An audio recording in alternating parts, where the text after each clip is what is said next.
Hello there, my very good friends. On today's wrestling news, WWE Backstage morale destroyed by Royal Rumble, ? An update on the legends that were backstage at the Royal Rumble but you didn't see. Man likes tweet. And timing issues are one of the many problems that the Royal Rumble had this year. I'm Adam Wilborn. And I'm Andy Murray. And this is the news. All right, we're going to kick things off by talking about the Royal Rumble. I say we're going to kick things off. The whole video is about the Royal Rumble. What am I talking about? But the fallout from that event is all over the internet. Yep. It's the only news that's doing the rounds today, and trust me, we could probably fill about 3 videos with you about the stories that have come out since then. But we got one here from PW Insider's Mike Johnson. Locker room morale wasn't great after the Royal Rumble. It seems described as very down compared to other recent pay-per-view events. Kind of goes on saying that people within WWE were frustrated by the number of changes that the event was subjected to in the week leading up to it, and this has been cited as one of the reasons why the 2 Rumble matches weren't all that great. Per one of Johnson's sources, the men's Rumble in particular was changed around 20 times. That's a quote, so it might just be like an estimation. But things like eliminations, entry order, and specific in-ring interactions, they were all altered. Things were similar in the women's match as well. Now, this led to a difficult and confusing day for a lot of people involved. The moving parts were shifting constantly, with Vince McMahon very hands-on with every aspect of the pay-per-view. One anonymous source, a wrestler, a talent in WWE, commented the following. We were all in a whirlwind just as you had your role and spots down. Everything started over and over, and now most of us were back to square one. It changed again and again and again. It wasn't an easy night even before we hit the ring. Now, Royal Rumble was met with kind of a negative critical response across the board, I think it's safe to say. I haven't seen a lot of really positive reviews about this show in general. Vince McMahon, very hands-on with the show. We covered that on the website earlier in the week, leading up to it. I think Vince McMahon's had a tough week. His mother passed away. Unquestionably, yeah. Yes, absolutely. So I want to see folk going in on him who aren't within the company. It's a rough time for him. If he's had an erratic creative night for the Rumble, it is what it is. But interesting to hear this report. Obviously, we sat here after Crown Jewel, I think it was, and talk about how high morale was after that show. So 2 sides of the coins for sure. But it's interesting to see that, as well as the fans being a bit let down, the wrestlers were deflated as well. Yeah, no great surprise that. The wider picture, I don't think it feels that good if you're one person who gives your, entire life to the company, and then you just have, 10 minutes, you don't eliminate anyone, then you get chucked out, and then effectively 2 part-timers win the Rumble. I feel that's a different argument to say who should have won the Rumble. I think it kind of had to be Brock and Ronda this year. I think the issue with a lot of people saying, I just can't call it, if you're saying, if it's not all Brock or Ronda, who is it? I just can't call it. That's because no one else stood out. I love Big E. I would have loved to have seen him win it, but they had him lose at day 1. He got pinned clean by Seth Rollins on Raw a couple of weeks ago. Damian Priest has lost steam. Rhea Ripley's all over the bloody shop. There was elements of that in there. But you're right. I think the central issue with the Rumble isn't, people have boiled it down to who won. That's not the issue. It's just bloody dull. Yeah, they weren't good matches. There was a few great spots in there. Bad Bunny, Ivory, of course. That was funny. Nikki ASH forever cursing herself in the eyes of Phil Chambers after attacking Mighty Molly. That was really funny. But, aside from that, there's not too many spots that live long in the memory. I know Kofi unfortunately had his accident. I thought it was a dumb spot to begin with, if I'm perfectly honest. It's a difficult, really hard thing to pull off. But there's such obvious stuff in there that they didn't seem to do. You talk about them changing order entry, changing eliminations. Me and Phil were sat there on Saturday night going, why haven't they done anything with Aaliyah and Natalya? I'm not saying I'm a huge fan of that storyline, but the whole point of it is that the storylines go into the Rumble and then they get added to by what happens.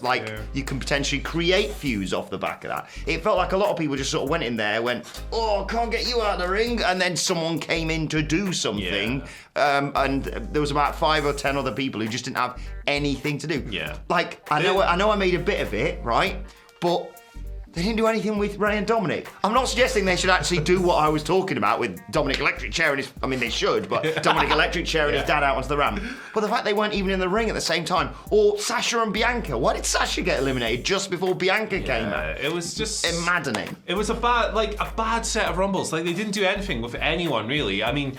They did a little bit with Sonya and Naomi, and they Funkadactyl reunion lasted oh, you were there, bye. And it's that lack of stories within the match itself really hurt it. The men's one in particular, the first 15 entrants was just this procession of guys who I like and should be really into, but don't get a reaction because they've been booked turds. And no one years. recognises their themes. Yeah, and their entrance themes are bad now, and it's just. Yeah, I love the Royal Rumble. It's one of my favourite events of the year, but this year was a real dud.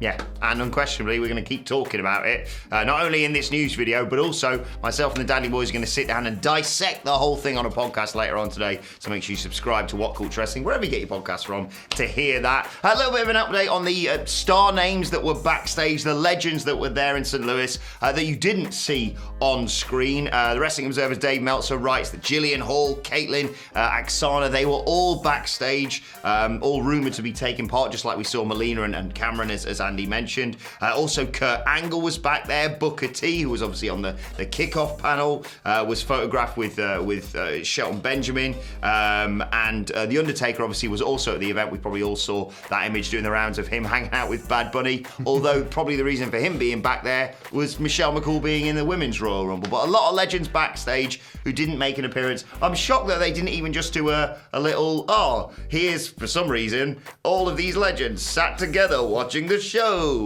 Yeah, you would have bought as much. As far as wrestling goes, I don't need to see more Kurt Angle or The Undertaker. No. So I'm quite glad that they were just there. I'd like to see more surprise entrants. There was 4 in the men's, and one of them was Shane Bloody McMahon. Yeah, absolutely. One of them was Shane, one of them was a rapper. Ridge Holland was technically a surprise. He wasn't announced before, and I was well, that's a bit... Yeah. Maybe we could have someone else who's bald in the match. More on that in a few minutes. Absolutely. I've lost my train of thought here. I was going to correct myself. Bad Bunny was awesome. I'm not trying to sound dismissive of him. A little bit more on him as well later on. Yeah, absolutely. Right, okay. Bald guys who are liking tweets. Cesaro. Is Cesaro upset at not being in the Royal Rumble? Bloody hope so. I ask you that much. Yeah, he wasn't there. It was weird, wasn't it? Yeah, more good wrestlers in matches. That'd be cool. Bailey at home, Trish at home, Finn in Temple Bar in Ireland. Yeah, he's having 30 pints according to his Twitter. But yes, okay, let's talk about Cesaro. He has.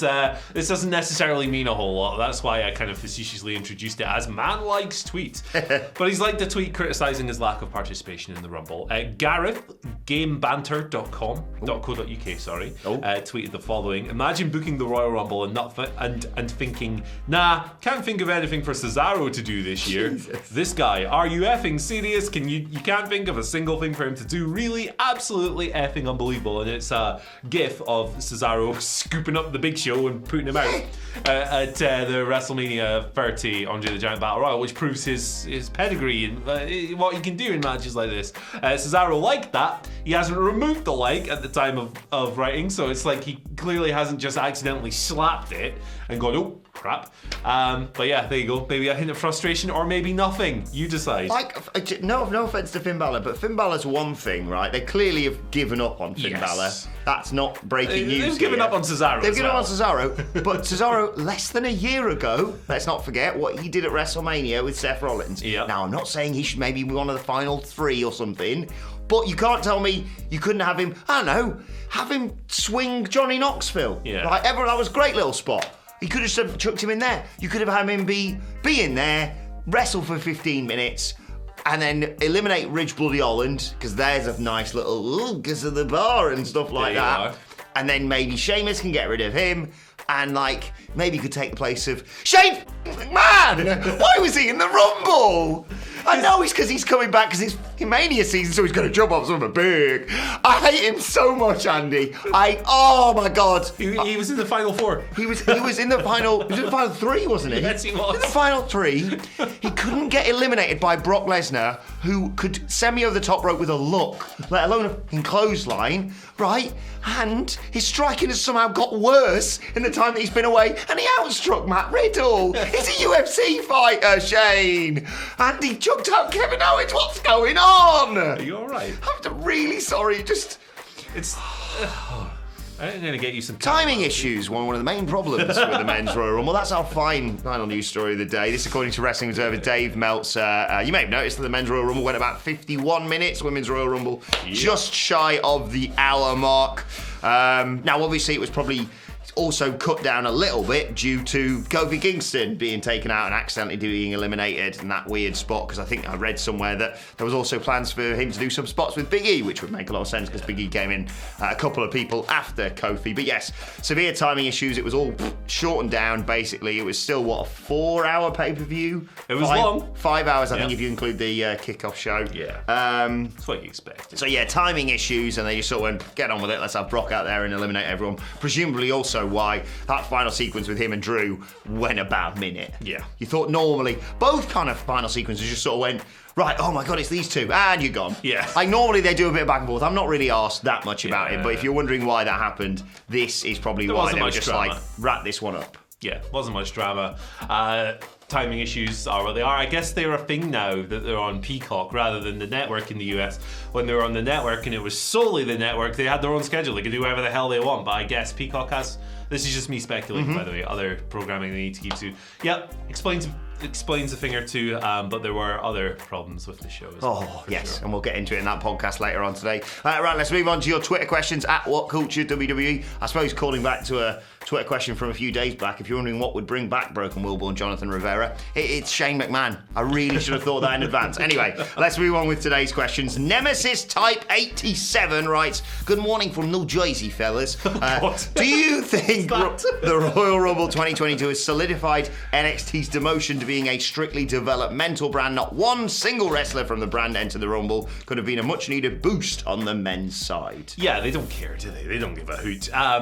I don't know if it cements it. I think this was probably cemented in September, really, when they made all the changes. But yeah, absolutely, no question. I think this was the first men's Rumble since like 2015 or something like that, since they didn't have any NXT entrants. Moderately surprising in a way, because there was a report of Gunther and Braun Breaker being brought to the event. That was before the show. Whether or not they were actually there, we don't know at this stage. But absolutely, they don't care. It's a developmental brand. It will be that for the foreseeable future. Yes. Yeah, I'm surprised and not surprised at all. Like, I feel like, the injection of it, and I know I'm biased, but someone like Karen Grass, baby, to the moon, would actually have been quite fun on the night. We needed something like that in the Royal Rumble. But you're completely right. They would have gone, is Von Wagner free? He's got heart. No, we're protecting him. 6'5", get him in. And then no Gunter. It was either going to be Gunter or Von Wagner. Or Braun Breaker, of course. But I think you're right. It solidifies the fact that they are, for at least the time being, going, stay where you are, lads. Yeah, go away, trainees. Eddie Zamhari gives us our second question of the day. Eddie says, hey guys, with the report of Shane McMahon potentially being booked for WrestleMania 38, again taking someone's spot on that card. And Elimination Chamber, by the way. He's booked for both.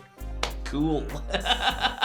Good. You don't do any more streams for a while, pal. I'm actually off the Elimination Chamber stream, thankfully. Hey! So and that was even before the Shane McMahon news, but even so, I'd have been like, I'm good. I'm good for talking about him. Anyway, do you think Austin Theory could be a potential opponent, as Theory can be featured with Vince McMahon, some stipulation match, and Shane can jump high from something? Because he can do that because he doesn't have to wrestle 52 weeks of the year. Right? Stop giving him props for jumping off stuff when he can just sit at home and recover from it and sweat more. Anyway, do you think he could fight Austin Theory at Mania? I think in WWE canon it would work, right? I'd like to shoot him out of WWE canon.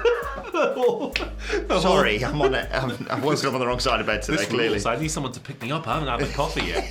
It's 5 a.m. here in the WhatCulture cave, I guess. It's a different time zone. Different, yep. Out there it's 9. We're in Here it's Australia. Yeah, I think this would kind of make sense because the whole point has been prove yourself. Yeah. I'm going to pull your teeth out. Eyeballs. My great boots. My demon seed. Egg! Yeah, it's stuff like that. So yeah, I think it makes sense if you could beat the product of my genetic jackhammer. Yeah. You can, yeah. I hope Austin Theory beats the piss out of him. Hope he leaves in a bloody mess at WrestleMania. Takes a selfie.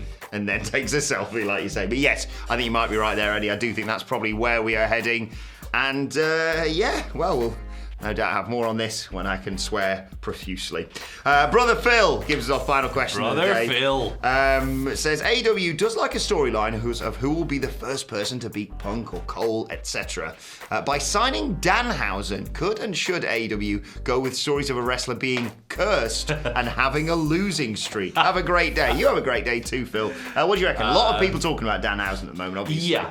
In a word, for me, no. I don't want to see any supernatural stuff of any degree whatsoever.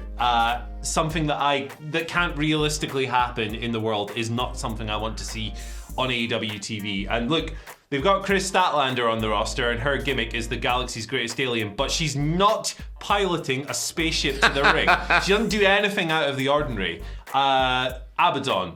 Technically a zombie. She's not eating people, right? These characters are a bit goofy. Luchasaurus is a dinosaur, but he's not walking around feasting on herbivores. These characters exist as gimmicks rather than things that bend reality and do things that are ridiculous. Yeah, we're already a bit like, ooh, with Malachi Black and his lights on, lights off bollocks. Exactly. That's like right there on the line, isn't it? And Tony Khan has said in the past that the Matt Hardy teleporting is the biggest regret of his career as a promoter when he went down the stadium. That was so strange. But yeah, for me, no supernatural stuff anywhere. Keep that crap for other places. I don't like it. I don't want it. I don't want to see it. Danhausen is loads of fun, and I think there is so much you can do with him within the bounds of reality.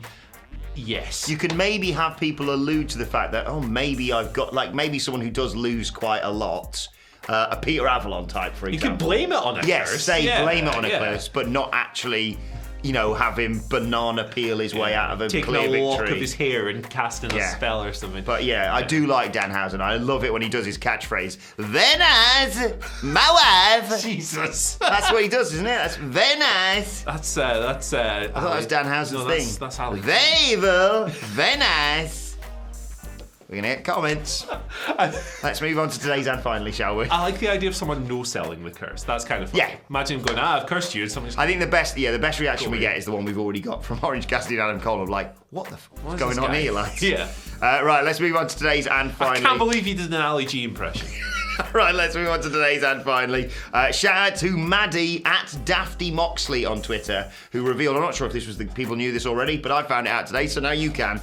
Revealed Drew Gulak has trained Bad Bunny for all his wrestling matches, which explains why he's so good. Yeah, I just wanted to give a shout out to Bad Bunny. Yeah, I get it, by the way, everyone tweet me going, I think you'll find that the Canadian Destroyer actually requires Riddle's effort, not Bad Bunny's. Right, I get it, but still he's going on tour and he's doing mad bollocks like that in the Rumble, but also, I just want to give a nice mention to Drew Gulak because he doesn't get very many nice things at the moment, and he's mint. He deserves better, and congratulations and thank you to him for training Bad Bunny because he's been excellent. Hasn't he? Absolutely. And stop trying to take credit away from Bad Bunny for these moves as well. Yes, it requires a lot from the person taking the move, but it's not like Riddle can just dead weight a guy through that. It's participation, it's pro wrestling, it's coordination, and it takes a degree of skill to pull this off regardless. And he still took an F5 despite that he's off on tour in a few months. I'm sick of these absolute dorks, just completely undermining. Go on, Andy. Yeah, completely undermining the ability of someone who's come in from another world and dedicated himself 100% to try and